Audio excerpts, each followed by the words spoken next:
Kondisi khilafah pasca pembantaian Mongol. Pemerintahan Islam di tangan dinasti Umayyah dan Abbasiyah setelah masa Khulafaur Rasyidin berjalan penuh dinamika dan fluktuasi. Sepeninggal Khalifah Harun al-Rasyid, Khilafah Abbasiyah mengalami kemunduran, perselisihan internal, persaingan antar faksi militer dan birokrat, dan ancaman dari pemberontakan mewarnai keseharian negara yang beribu kota di Baghdad itu. Tatkala Khalifah al-Musta'sim berkuasa, yaitu pada tahun 640 sampai 656 Hijriah atau 1242 Masehi sampai 1258 Masehi, umat Islam menghadapi prahara baru dengan adanya invasi besar-besaran dari bangsa Mongol yang datang dari arah timur. Walaupun al-Musta'sim dikenal sebagai pribadi yang soleh, jantan, dan easygoing, namun untuk kapasitas seorang pemimpin, dia sangatlah lemah, tidak punya pengalaman, dan miskin kemampuan manajemen. Padahal, jauh sebelum al-Musta'sim hidup, Imam Ahmad bin Hanbal wafat pada tahun 241 Hijriah atau 855 Masehi, pernah mengatakan, Muslim pendosa yang memiliki kapabilitas memimpin itu kapabilitasnya berguna bagi umat Islam dan perbuatan dosanya merugikan diri sendiri. Sedangkan orang baik yang tidak punya kapabilitas memimpin, maka kebaikannya untuk dirinya dan kelemahannya akan merugikan umat Islam. Malang bagi sang khalifah bahwa ia memiliki seorang menteri yang oleh Ibnu Al-Amid dinilai sifat khianatnya sudah begitu masyhur. Ia adalah Mu'ayyaduddin Muhammad bin Al-Alqami, seorang Syiah. Dialah yang mengundang Hulagu Khan, pemimpin bangsa Mongol, untuk datang ke Baghdad. Kedatangan Mongol yang laksana awan mendung yang memenuhi langit dan siap memuntahkan api listrik membuat penduduk Baghdad waspada.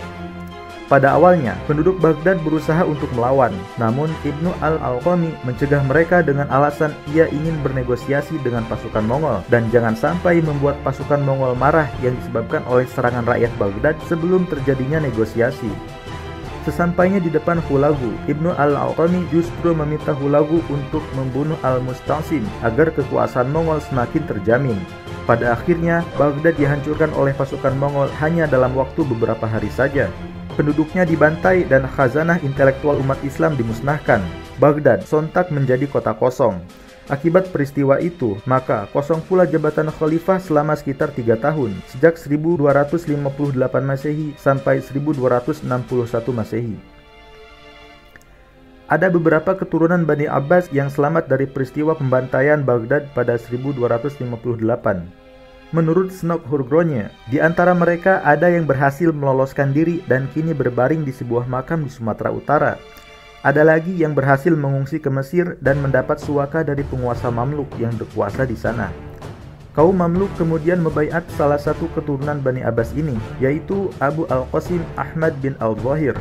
Beliau kemudian digelari sebagai Al-Mustansir Billah, sebagai Amirul Mukminin, Khalifah umat Islam yang baru setelah 3 tahun dunia Islam tidak memiliki seorang khalifah.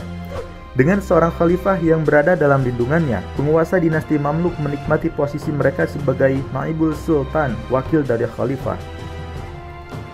Ketika Mamluk menjadi pusat gravitasi dunia Islam dengan Khalifah Bani Abbas di sisi mereka sebagai daya tariknya, penguasa-penguasa Muslim dari dinasti lain tunduk kepada Mamluk dan menyatakan loyalitasnya, termasuk Utsmani yang kekuatannya saat itu semakin lama semakin besar dan menjadi penantang utama Eropa. Tatkala Sultan Mehmed II atau Muhammad Al-Fatih dari negara Utsmani berhasil menaklukkan Konstantinopel pada 1453 Masehi, dia mengirimkan surat kepada Sultan Mamluk yang baru naik takhta, yaitu Inal, yang memerintah tahun 1453 sampai 1461 Masehi, akan berita kemenangan tersebut. Inal pun segera mengirim utusan ke Konstantinopel yang dijadikan Mehmed II sebagai ibu kota Utsmani yang baru itu untuk mengucapkan selamat atas kemenangannya. Sayangnya, hal tersebut tak berlangsung lama karena pada tahun 1454 Masehi, Sultan Inal memutuskan untuk membantu musuh bebuyutan Mehmed II dari dinasti Karaman, yaitu Akoyunlu. Sebagaimana yang dicatat Ibnu Iyas, setelah itu tidak ada lagi pengiriman utusan persahabatan antara Utsmani dan Mamluk.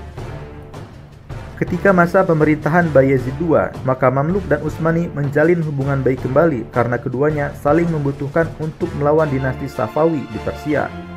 Baik Utsmani maupun Mamluk menganggap penyebaran sekte Syiah yang didukung oleh Safawi adalah sangat berbahaya. Ketika Salim I, cucu Muhammad Al-Fatih naik tahta tahun 1512 Masehi, Mamluk mengirimkan utusannya bernama Emir Akbai untuk memberikan selamat. Namun, hubungan Mamluk dan Utsmani justru semakin memburuk, khususnya setelah anak-anak dari Pangeran Ahmed, keponakan Salim I, penerus takhta Utsmani, yaitu Sulaiman dan Alauddin mengungsi ke Kairo di bawah perlindungan Sultan Ashraf Qansuh Al-Ghawri dari Mamluk. Peristiwa itu ternyata justru membuat Salim I menjadi marah. Qansuh Al-Ghawri yang menyadari konsekuensi perbuatannya juga turut bersiap-siap menghadapi kemarahan Salim I. Untuk mengukuhkan legitimasi kekuasaannya di hadapan pasukan Utsmani, Qansuh Al-Ghawri memerintahkan Khalifah Al-Mutawakkil III untuk berangkat ke medan peperangan Marj Dabiq di Suriah. Sesuatu yang menurut Ibnu Iyas tidak pernah dilakukan oleh sultan-sultan Mamluk sebelumnya. Namun sayang, usaha Qansuh Al-Ghawri tersebut kurang digubris oleh masyarakat karena kepemimpinannya sendiri dirasakan oleh rakyatnya begitu zalim. Akhirnya, dia berangkat sendiri ke Suriah dan menempatkan keponakannya, Tumanbay, sebagai wakil sultan di Kairo. Eugene Rogan menggambarkan begitu dramatisnya peperangan yang berlangsung antara Mamluk dan Utsmani di medan Marj Dabiq. Walau datang dengan pasukan yang begitu megah, di mana Khalifah Al-Mutawakkil III Al-Abbasi beserta 40 syarif yang memegang Al-Quran berlapis sutra kuning berada di sisi mereka, pasukan Qansuh Al-Ghawri sangat kesulitan menghadapi pasukan Salim I yang tangguh, yang diperparah dengan teknologi senapan atau arquebus yang telah digunakan oleh pasukan Utsmani. Gemuruh peperangan yang membara akhirnya menetapkan pasukan Utsmani sebagai pemenang. Qansuh Al-Ghawri terbunuh dalam pertempuran. Kemudian, Salim melanjutkan kampanye militernya menuju Kairo untuk menumpas habis sisa-sisa kekuatan Mamluk yang kini dipimpin oleh Tumanbay. Januari 1517 Masehi, Tumanbay berhasil dieksekusi dan Salim menjadikan Mesir sebagai wilayah baru dari Utsmani. Salim kembali ke Istanbul dengan membawa Al-Mutawakkil III dan diberi tempat tinggal serta pelayanan yang baik di sana. Juli 1517 Masehi, Syarif Mekah mengirim kunci Ka'bah sebagai simbol transisi politik kepada Utsmani. Peristiwa ini menandakan masuknya wilayah Hijaz sebagai wilayah kekuasaan Utsmani dan mengukuhkan Salim I sebagai khalifah pertama yang bukan keturunan Quraisy. Terjadi perbedaan pendapat terkait tempat Salim I menerima gelar dan legitimasi sebagai khalifah dari Al-Mutawakkil III. Ada yang mengatakan prosesi tersebut berlangsung di Masjid Hagia Sophia di Istanbul. Ada pula yang menyebut di Masjid Agung Aleppo pasca pertempuran Marj Dabiq. Yang jelas, sebagaimana yang ditandaskan oleh Inalcik, setelah peristiwa ini, Utsmani bukan lagi hanya sekedar negara tapal batas antara dunia Islam dengan Eropa, tapi juga sebagai khilafah Islam, dan sultan-sultannya bukan lagi berfungsi hanya sekedar penjaga tapal batas wilayah Eropa Islam, tapi sekaligus pelindung kaum muslimin di seluruh dunia.